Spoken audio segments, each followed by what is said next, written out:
All right, hey guys, I'm crawling around on the floor of the office to teach you guys how to truly breathe with your diaphragm. Now, the diaphragm sits right here. It connects to all of the bottom ribs and goes through our body. It sits up in a little dome shape. The heart is on top. The esophagus goes through it. As we inhale, we want that dome to come down. And then as we exhale, it comes back up. Now, a lot of people think that belly breathing and diaphragmatic breathing are the same thing, but you can just push your belly out consciously. So I'm going to teach you how to truly move your diaphragm in your body. And it's not innervated, so it's kind of a tricky thing to learn. Just like any other muscle in your body, when you overload it, something else is just going to compensate. So it's really important as we're doing this that the breath is not super deep, I know, counterintuitive, and it's not super fast. So we're going to slow down the velocity of our breath and make it just a short 2 or 3 count inhale. And then same thing on the exhale. Instead of doing this like what most people do, the diaphragm isn't strong enough to keep up with that right now. So like you're breathing through a straw, you're going to just let the exhale leave your body really easily. Now, it's super important to be breathing through your nose. If you can't breathe through your nose, you're going to want to work on that first, because when we breathe through our mouth, it's like a waterfall of air. It's too much. When we breathe through our nose, it's way less air coming in, and the diaphragm can actually keep up to move that breath, okay? The other thing I want to say is that although we're not going to be thinking about moving the belly is going to move. The thing I want you thinking about is your back and your pelvic floor moving. Now, you're not just actively pushing them out, which is pretty hard to do. What you're doing is you're letting them be relaxed and aware enough. So here's the pelvic floor. We'll use that as the example, that as the diaphragm comes down with the inhale, the pelvic floor and the back are just compliant. So they move with the diaphragm, okay? It's not pushing out. They're just soft enough that they can all actually move together, okay?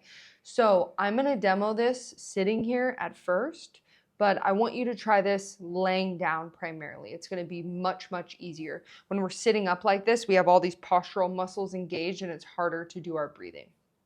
But you're going to set up by taking your middle 2 fingers and putting them on the middle of your forehead, and you're going to close one nostril. And then like you're inhaling through a straw, so imagine that air coming in really slow, you're going to inhale just for 2 to 3 counts, airing maybe on the side of 2 at the beginning. And then you're going to exhale with no sound, really relaxed, just letting the exhale leave your body like it naturally does. You don't actually have to do anything, right?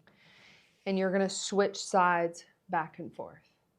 And if it feels like you're hyperventilating or you can't get enough air, I want you to think about slowing the breath down even more, because the reason that that's happening is because it's moving in much too fast. Unless you have an underlying medical condition, then of course, don't keep doing it if you feel like you're not getting air, right? But just trying a new way of breathing and seeing if you can feel it. It takes time.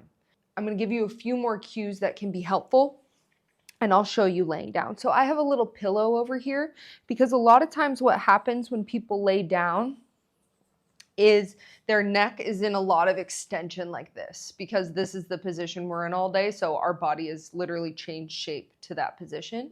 So if this is you, I want you to put a pillow underneath your head and lengthen out the back of your neck a little bit. So now you see there's less of a sharp curve in my neck. If you don't need that, that's totally okay too. Okay, so my belly is totally relaxed. It's super important here that you're not contracting or holding your belly tight. It's going to make it way harder. But I do want to integrate my ribs. So see how my ribs are flaring up a little bit in my overalls right now?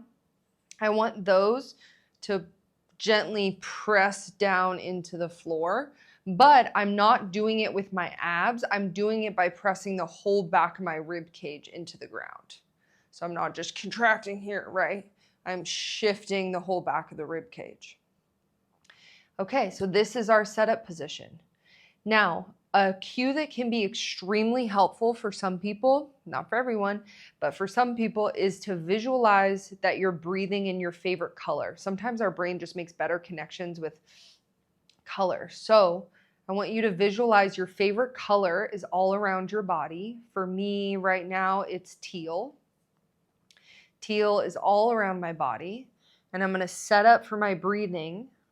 And as I inhale through one nostril, I'm going to visualize that teal color coming in my nose like a straw, really nice and slow, almost like I'm smelling that color, which sounds a little funny. But you're going to smell that color and feel the diaphragm descend, which does not mean the belly pushes out. You'll feel it once you get it. It means that the back will push out a little bit, the pelvic floor will push out a little bit, but just because they're moving in response to the diaphragm, not because you're actually pushing them. So I'll show you a couple.